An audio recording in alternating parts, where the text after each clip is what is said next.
আজকের এই ভিডিওটা অতি গুরুত্বপূর্ণ। দেখা মাত্র প্রত্যেকটা বাংলাদেশী নাগরিক এটা ভিডিওটা শেয়ার করে দিবেন, কারণ আমি যে তথ্যগুলো দিচ্ছি। নমস্কার, ক্যালকাটা ডায়ালগস থেকে মনোজ দাসের প্রীতি ও শুভেচ্ছা। আজকে যে বিষয়টি নিয়ে আলোচনা করব তার শিরোনাম দিয়েছি, তাহলে আমাকে গুলি করে মারো আর এখানেই পুঁতে দাও। কথাটি বাংলাদেশের পদচ্যুত প্রধানমন্ত্রী শেখ হাসিনা বলেছিলেন গত বছর 5 আগস্ট। আজ আগস্টের 4 তারিখ, রাত পোহালে 5 আগস্ট। গত বছর এই দিনটিতে প্রধানমন্ত্রী শেখ হাসিনা দেশ ছেড়ে ভারতে চলে যেতে বাধ্য হন।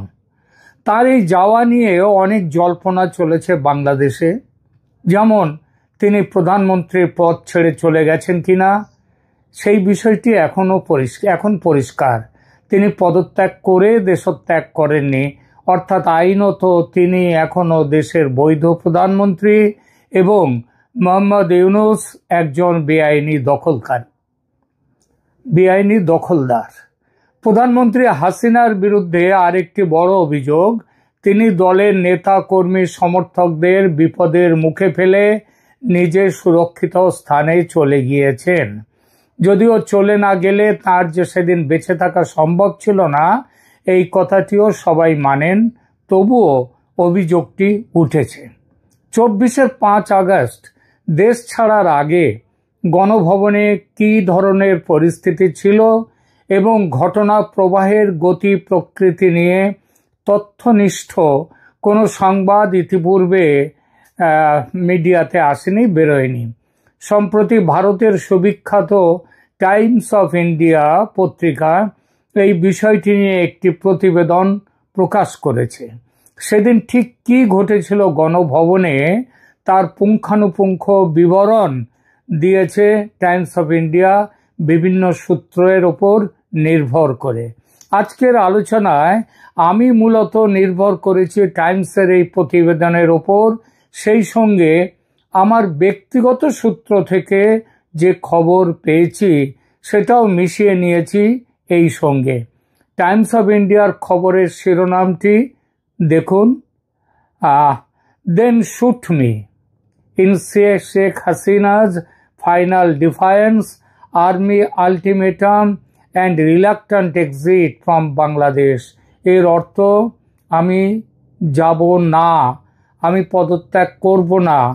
এইটা বলার পরে যখন তবুও তার সেনা অধ্যক্ষরা, সেনা প্রধানরা যখন এইসবগুলো বলছেন, নৌ বিমান এবং অবশ্যই স্থল বাহিনীর প্রধান, তারা সবাই ছিলেন সেখানে, তারা যখন বলছেন যে আপনাকে পদত্যাগ করতেই হবে, তখন তিনি বলেছিলেন তাহলে আমি তো করব না, দেন শুট মি, আমাকে মেরে ফেলো, আমাকে গুলি করো, এবং তারপরে আমি যেটা ওই হেডিং দিয়েছি আজকের আলোচনায়, যে আমাকে গুলি করে মারো এবং এই গণভবনে আমাকে কবর দিয়ে দাও।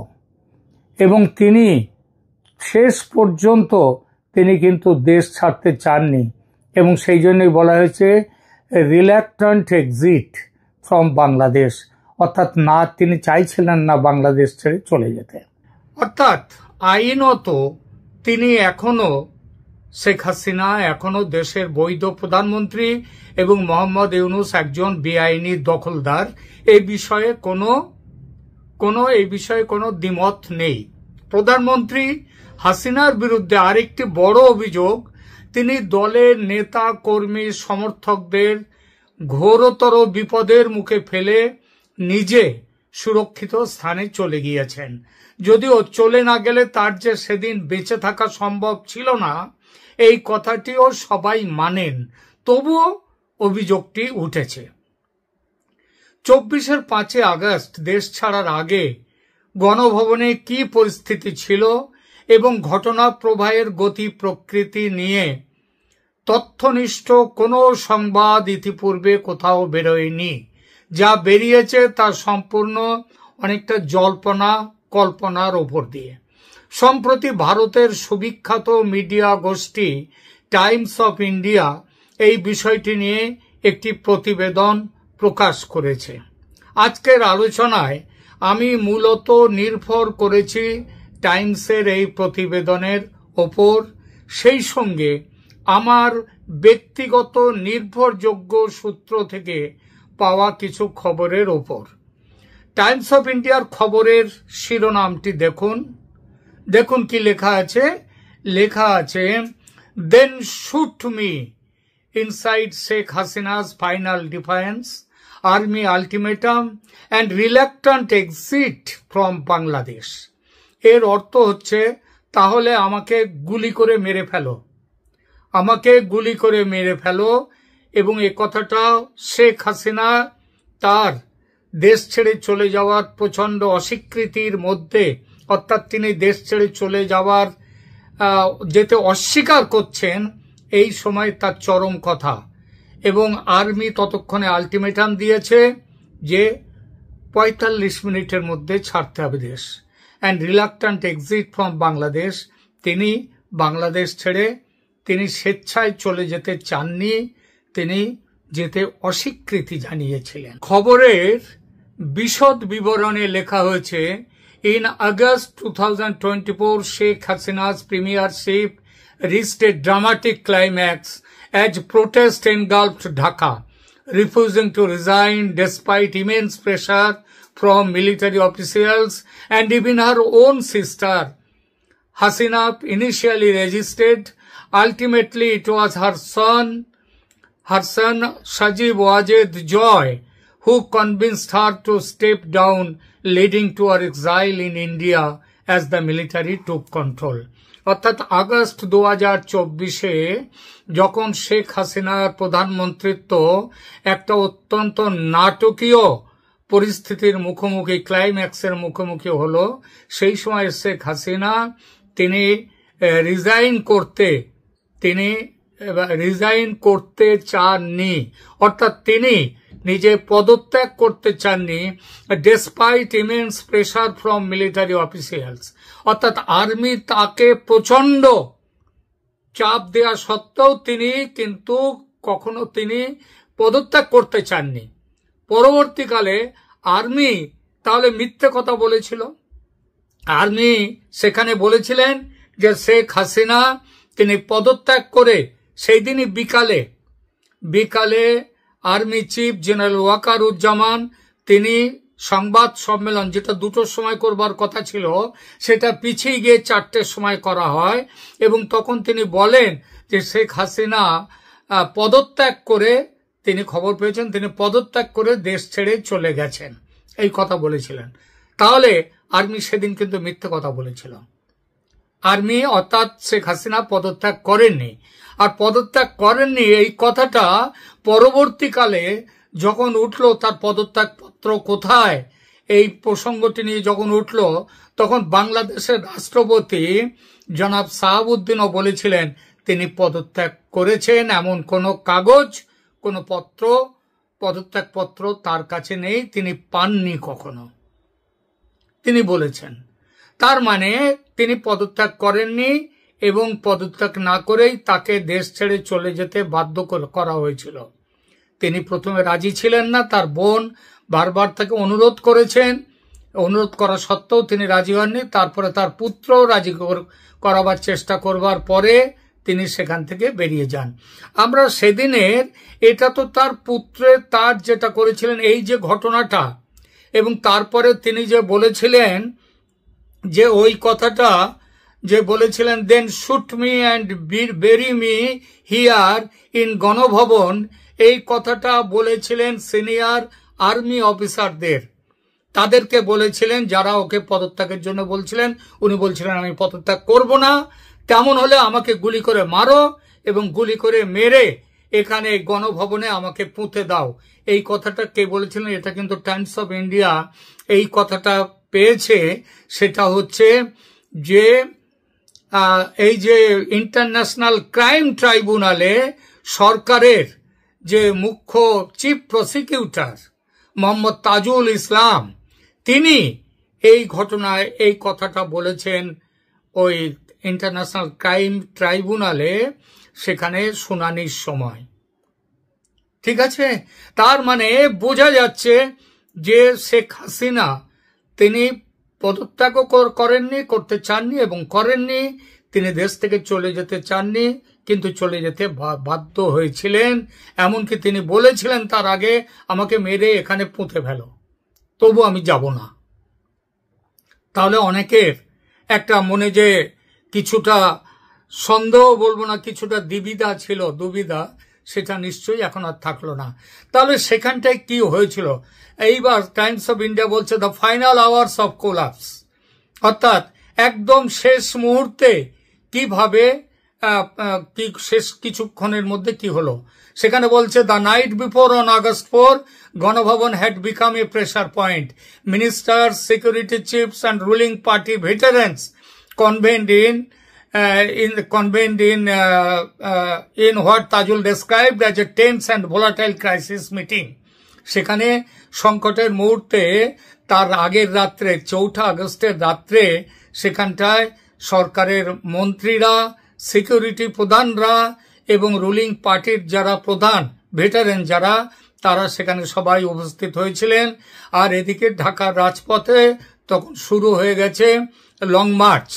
এইখানটায় এই যে মিটিং এর সেখানটায় যে মিটিং ডেকেছিলেন শেখ হাসিনা, সেখানে উপস্থিত ছিলেন major general retired Tariq Ahmed Siddiqui. তিনি ছিলেন হাসিনার Siddique, major general retired Tariq Ahmed Siddique, যিনি ছিলেন হাসিনার ডিফেন্স অ্যাডভাইজার। তিনি সেখানে উপস্থিত ছিলেন এবং তিনি একটা প্রশ্ন করেন। তিনি বলেন হাসিনার এই সময়ে কি করতে হবে সেই ব্যাপারে তিনি জানতে চান হাসিনার কাছে। হাসিনা তখন মিলিটারিকে বলেছিলেন, আর্মিকে বলেছিলেন, ক্রুশ দ্য প্রোটেস্ট, এই যে প্রোটেস্ট হচ্ছে, প্রতিবাদ হচ্ছে, এটাকে ভেঙে দাও। তিনি নির্দেশ দেন। When Siddique allegedly floated the idea of firing, এরপরে হাসিনা কিন্তু গুলি চালাবার কথা প্রথমে বলেননি, এইটা বলেছেন। এবং এই কথাটা কিন্তু তাজুল ইসলাম বলে দিয়েছেন ওই ইন্টারন্যাশনাল ক্রাইম ট্রাইব্যুনালের সেখানকার মিটিং এ তাজুল ইসলাম এইটা বলেছেন। তাজুল ইসলাম তো সেখানে ছিলেন না, তিনি তাহলে খবরটা পেলেন কোত্থেকে? তিনি নিশ্চিতভাবেই খবর পেয়েছেন ওই আর্মির কাছ থেকে। সিদ্দিক সেদিন কি বলেছিলেন, এখানে টাইমস অফ ইন্ডিয়া লিখছে, শুনুন। When Siddiq allegedly floated the idea of firing on demonstrators from helicopters, it was too much for the Air Force Chief. এবং তিনি এটা এয়ারফোর্স চিফের তিনি বলেছিলেন হেলিকপ্টার থেকে ওপর থেকে ফায়ারিং করবার জন্য। কে বলেছিলেন? Siddique. He has sunk you and he will sink you again, the officer shoot back. তো এইটা তিনি এখানে বলেছিলেন। এখন তারপরে আরো এখানটা কথা আছে যে এরপরে চিফ প্রসিকিউটর ইন্টারন্যাশনাল ক্রাইম ট্রাইব্যুনালের সামনে যেটা বলেছেন, এ টাইট সার্কেল অফ লয়ালিস্ট, অর্থাৎ হাসিনার অনুগামীদের একটা, যাদেরকে আবার তাজুল ইসলাম বলেছেন ওই গ্যাং অফ 4, অর্থাৎ দুষ্ট চতুষ্টয়, এইটা ব্যাখ্যা করেছিলেন। তারা কিন্তু হাসিনার সামনে হাসিনাকে ঘিরে রেখেছিল এবং এদের নাম হচ্ছে, কারা কারা ছিলেন? ওবায়দুল কাদের, আসাদুজ্জামান খান, আনিসুল হক এবং সালমান এফ রহমান। তারা হাসিনাকে বলেছিলেন আপনি পদত্যাগ করবেন না, ডোন্ট রিজাইন। তারপরও দেখা গেল তার মধ্যে অনেকেই, তাদের মধ্যে সেনার মনোভাব দেখে অনেকেই হাসিনাকে বললেন যে চিন্তা করুন, এই বিষয়টা নিয়ে চিন্তা করার আছে। এই সব করতে করতে সারা রাত ধরে কিন্তু এইগুলো চলছে। এই করতে করতে 5 আগস্টের সকাল ভোর হয়ে এলো এবং সেই সময়ে হাসিনার উপর, শেখ হাসিনার উপর যে চাপ, সেই চাপ স্বীকার করার মতো নয়, সহ্য করার মতো নয়। পুলিশ ফোর্স তারা পালিয়ে গেছে, তাদের কাছে কোনো আর্মস নেই, কোনো অ্যামুনিশন নেই। আইজিপি চৌধুরী আবদুল্লাহ আল মামুন, যিনি এখন রাজসাক্ষী হয়েছেন হাসিনার বিরুদ্ধে, তিনি বলছেন, হ্যাঁ তিনিও এইসব ঘটনার খবর ওখানে দিতে পারেন। তিনি চৌধুরী আবদুল্লাহ আল মামুন, তিনিও সেদিনের মিটিংয়ে ছিলেন। তিনি বললেন যে they could no longer contain the surging crowds, তারা এই যে প্রতিবাদে এগিয়ে আসা জনতাকে কোনোভাবে রোখার সামর্থ্য নেই তাদের। এবং তারপরে একবার আর্মি তারা আবার একটা অনুরোধ করলো শেখ হাসিনাকে। সেখানে কি বলল, পত্রিকায় লেখা হচ্ছে, the protesters are flooding Dhaka from all sides. সমস্ত দিক দিয়ে ঢাকাকে তারা ঘিরে ফেলছে। যদিও সমস্ত দিক দিয়ে কিন্তু ঘেরে নি, সমস্ত দিক দিয়ে চারদিক দিয়ে যে সবাই আসছিল তা কিন্তু নয়। শেখ রেহানা হাসিনার বোন এইবার হাসিনার পা ধরলেন। পা ধরে বলছেন যে, এখানে লেখা হচ্ছে, সে রিপোর্টেডলি ফেল টু হার নিজ ক্লাচিং হাসিনা's feet, begging her to step down for the sake of the nation, but the Prime Minister stood her ground until her son Sajib Wajed Joy was brought into the fold. অর্থাৎ শেখ রেহানা হাঁটু গেড়ে বসে দিদির পা ধরেছেন, ধরে বলছেন যে আপনি পদত্যাগ করুন, তারপরে সজীব ওয়াজেদ জয়। কিন্তু শেখ হাসিনা কত বড় রাজনীতিবিদ, এবং অত্যন্ত বিপদের মুখেও যে তিনি তার যে ধৈর্য, বুদ্ধি, স্থৈর্য যে হারান না, তার প্রমাণ কিন্তু এখানে দিলেন। ছেলের কথায়, সজীব ওয়াজেদ জয়ের কথায় তিনি দেশ ছেড়ে চলে যেতে বাধ্য হলেন, কিন্তু তিনি পদত্যাগ পত্রটা দিলেন না। শেখ হাসিনা কি চেয়েছিলেন শেষ মুহূর্তে? তিনি চেয়েছিলেন যে একটা ফেয়ারওয়েল জাতির উদ্দেশ্যে একটা বিদায়ী ভাষণ দেবেন। মিলিটারি তাকে সেই ভাষণটা দিতে দেয়নি, বলেছিল আর কোনো সময় নেই ভাষণ দেওয়ার, আপনি চলে যান। এবং তাকে ৪৫ মিনিট সময় দেয়া হয়েছিল তার জিনিসপত্র গোছগাছ করে নিয়ে বেরোনোর জন্যে। এবং বাই 11 AM 11টার মধ্যে আর্মির যে পাবলিক রিলেশনস, তারা বাংলাদেশ টিভি বিটিভিকে তারা বলে দিয়েছিল, যে খবর দিয়ে দিয়েছিল যে শেখ হাসিনা, না অন্য কোনো কথা বলেননি, তারা বলেছেন বেলা 2টোর সময় আর্মি চিফ জাতির উদ্দেশ্যে ভাষণ দেবেন। কেন আর্মি চিফ ভাষণ দেবেন বলেছিলেন? এই ভাষণটা তো রাষ্ট্রপতি দিতে পারতেন, কিন্তু আর্মি চিফ তিনি ছিলেন এই ষড়যন্ত্রের একটা বড় অংশ। তার জন্যে তিনি বললেন যে 2টোর সময় তিনি ভাষণ দেবেন। খবর দেওয়া হলো, বিটিভিকে খবর দিয়ে দেওয়া হলো, এবং সেই ভাষণ কিন্তু এভেনচুয়ালি সেটা 4টের সময়, বিকেল 4টায় দেওয়া হয়েছিল। এবং ততক্ষণে শেখ হাসিনা দেশ ছেড়ে চলে গেছেন, এবং তিনি ততক্ষণে ভারতের সীমানায় তার বিমান পৌঁছে গেছে। আর এদিকে তখন সারা ঢাকা শহর জুড়ে লুটপাট, ভাঙচুর, ঢাকার কি বলবো, গ্লানির দিন, অপমানের দিন, কালো দিনের শুরু হয়ে গেছে তখন থেকে। এই ছিল শেখ হাসিনার সেই চলে যাওয়ার দিনের 5ই আগস্ট গত বছরের শেষ কয়েকটি সময়ের একটি ধারা বিবরণী।